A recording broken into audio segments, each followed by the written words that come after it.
I cut the check, I cut the check, I cut the check. Tell my niggas we up next, so we up next. She shot a text, she shot a text, she shot a text. Kill the I might put the different day, put a nigga on that same shit.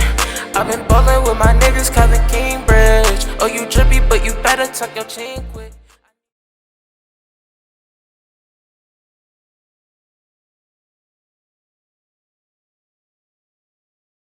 What's good, y'all, man? We back again with another episode of Between the Lines. Yesterday, we talked about the biggest surprises so far in the NBA season, so I figured today, let's talk about the biggest disappointments, and it's a lot of disappointments in the league. You probably know half of these players and half of these teams that I'm about to name, but I still want to talk about it, so let's get straight into it. Well, before we get straight into it, like, subscribe, share with your friends. Thank y'all for the love y'all been giving me so far. But other than that, let's get straight into it. So, my first player that I'm going to name is Michael Porter Jr.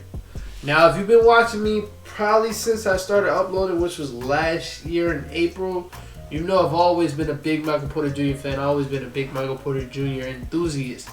And I always said he's the second best player on the Nuggets team. And I figured this year, with Jamal Murray being out most of the year, and him being the number 2 option, like it's set in stone, he's the number 2 option, I was like, oh yeah, he's going to dog this year. It's going to be him and Ja for the most improved player race, and they're just going to be going at it all year. But so far, I think he plays 9 or 8 games. He has been god-awful. Like, I'm talking about god-awful. When you look at Michael Porter Jr., he's one of the best shooters we have in this league, and he's one of the most consistent shooters we have in this league.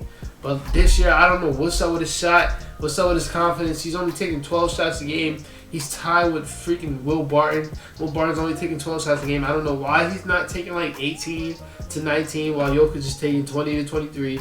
I don't know why he's not taking that much shots. He's only averaging 10 points, 6 rebounds, both career lows for him. He's shooting 36% from the field and 21 from the 3. I don't know what's going on with him, bro. He's not getting a lot of plays drawn up for him. He's not going out there and trying to get his own shot. And when he is shooting, he's shooting terribly. I don't understand it, bro. You go from being one of the most consistent scorers in the league, and now you're shooting 36 from the field, 21 from the 3. Now, I don't think this is going to last the whole season, but I'll be lying to you if I said I wasn't worried, because this is my guy. This is one of my guys. I told y'all for a long time, he's up there with the Tatums and the Jalen Browns and the Brandon Ingrams. But the way he's playing right now, he's got me looking like I'm a dumbass. Like, I don't know what I'm talking about, bro. 10 points, 6 rebounds, 2 assists, 36 from the field, 21 from the 3. That is terrible.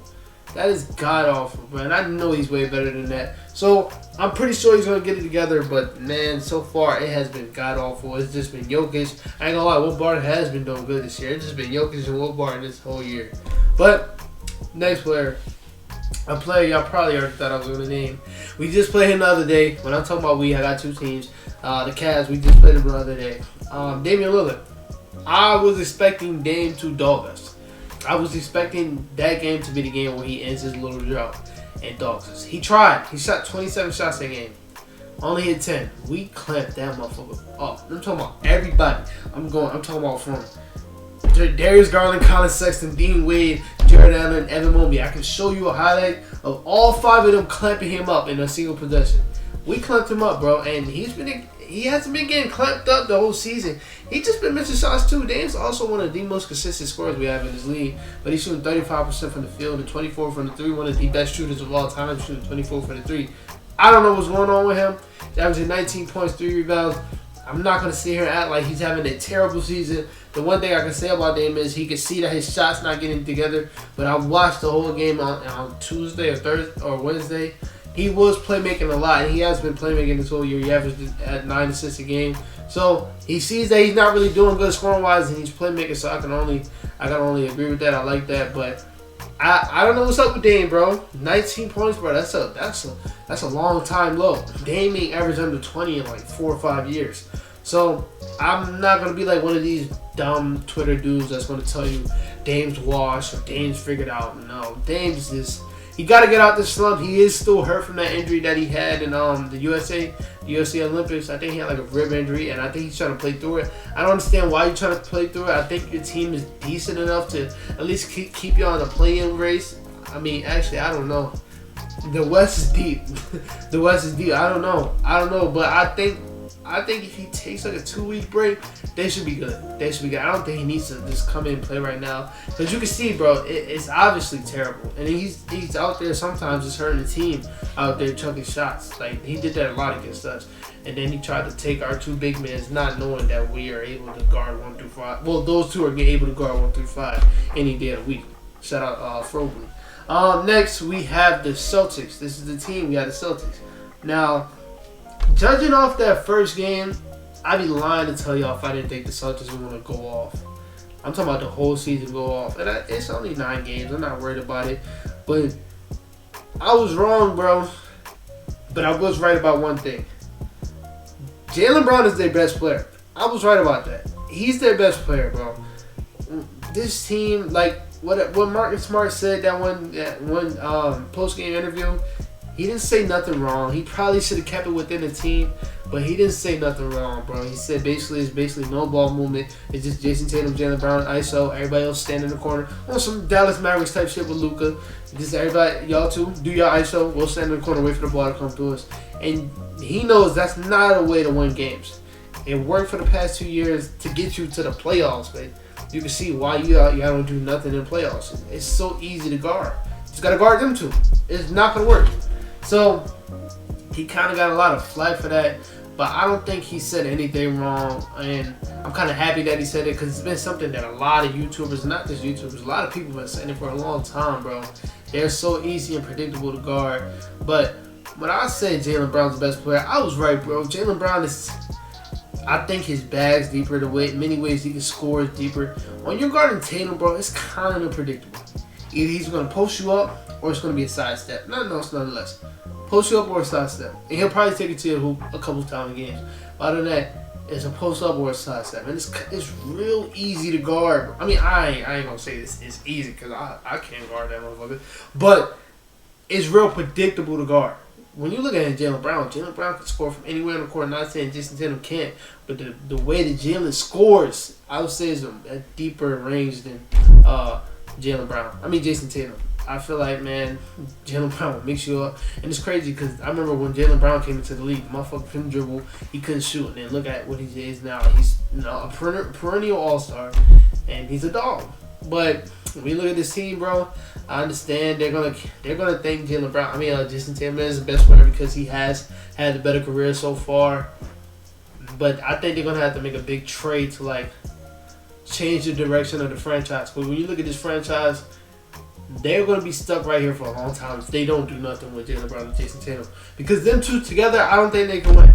I think they need a real point guard to come to that team. Like if they had Ricky Rubio, that'd be decent. They probably can do something with Ricky Rubio. But other than that, man, I don't know how they're gonna get that. But yeah, that's it for that team. They're starting off pretty decent. So next person on this list is 3 people actually. Trae Young, Luka, and Harden. So y'all seen in my last video how I said the refs are not calling them soft fouls no more. And these 3 guys, they're the culprits. They're having I wouldn't say it's terrible, but they're having a real bad year. A real bad year. I don't have their stats pulled up because I did not feel like writing all their stats. But I know Harden, I don't even think Harden's averaging over 20 points. And that's like the first time since what? OKC days? Let's look it up. He's averaging 18 points, 7 rebounds, 8 assists. He has been playmaking. But the shooting wise, you go to the shooting, bro. Motherfucker is shooting 39% from the field, 39 from 3. Shooting terrible. And most of the shots that he's taking, he's trying to draw the foul. The fouls that he would usually get that he's not getting no more. So I'm happy that the ref's not calling them dumb fouls. Let's look at Trae Young's numbers. Trae Young is averaging over 20 points. He's averaging 22 points, 9 assists, shooting 40% from the field, 25 from 3. They're all having slow starts. We can look at Luka the same way. Even though Luka's team is good, I don't understand how. He started off pretty bad too, shooting 42% from the field, 25 from 3, only averaging 23, 8 and 7. Like, they're all starting off bad, and it's because they're not getting the same calls they usually got. So I want to say shout out to the NBA for making that adjustment because I love all 3 of those players, but sometimes they can be real hard to watch, bro, because they used to always try to foul bait. But now they got to earn their buckets the right way, bro. So that's it for next. We have a player that a lot of people thought were going to win Most Improved Player, and he still can.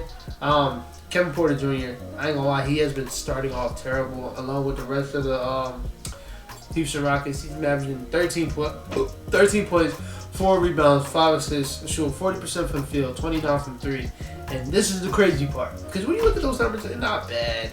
He's playing a new role. He's starting to put a point guard now. 5 assists, not bad for him. 40%, 29 from 3. That is pretty bad. But that's what you get with KPJ. He shoots a lot. He doesn't hit a lot. But when he's hitting, he's on. But he's not on, I'm focused. It's off. But here's the thing that jumps off the page. 5 turnovers a game. I understand, like I said, you're playing a new position. But 5 turnovers a game is crazy. It's crazy. But, like I said, like I'm saying with all these players, I don't expect him to be this garbage throughout the whole season. Because he's garbage. He's garbage. Right now, he's garbage. But, Jesus Christ, 5 turnovers is terrible. But, next player we got, and this is the one that hurts me the most. Michael Porter Jr. is my guy, but this motherfucker's been my guy since high school. De'Aaron, what's up? What is up, man? 17 points, 4 rebounds, 6 assists. That is terrible. That is rookie year, De'Aaron. We're in 4th year. That is god awful, man. Shooting 38% from the field, 19 from the 3. De'Aaron's never been a good shooter, but motherfucker was at least a decent scorer. He ain't on shit this year. He's the top 3 player. He should be number 1. I ain't gonna lie, him and Tyrese going at it because Tyrese hasn't started off that good, but I wouldn't be mad if he would said he's just starting off better than De'Aaron. De'Aaron has been terrible, bro. He has been god awful, and I thought this was De'Aaron's All-Star year. Now it is only 9 games. I'm gonna keep repeating that. But, Jesus Christ, it's been hard to watch. And I like watching the Sacramento Kings because I ain't going to lie. Harrison Barnes is dogging. He's dogging. I like watching Davion. But De'Aaron is, for him to be one of my favorite players, it's hard to watch that motherfucker. He's starting off terrible. Terrible. But I really hope he steps it up because I actually really like that Sacramento Kings team. Crazy thing is, Mark is back. I was going to say his brother's name. Marvin Bagley is really not in the lineup. That is crazy. What was he, a number 2 pick? Already not in the Sacramento Kings lineup? That is crazy. Sam Presti, I don't know why you haven't called the Sacramento Kings to go just trade one of them 30 first round picks y'all got.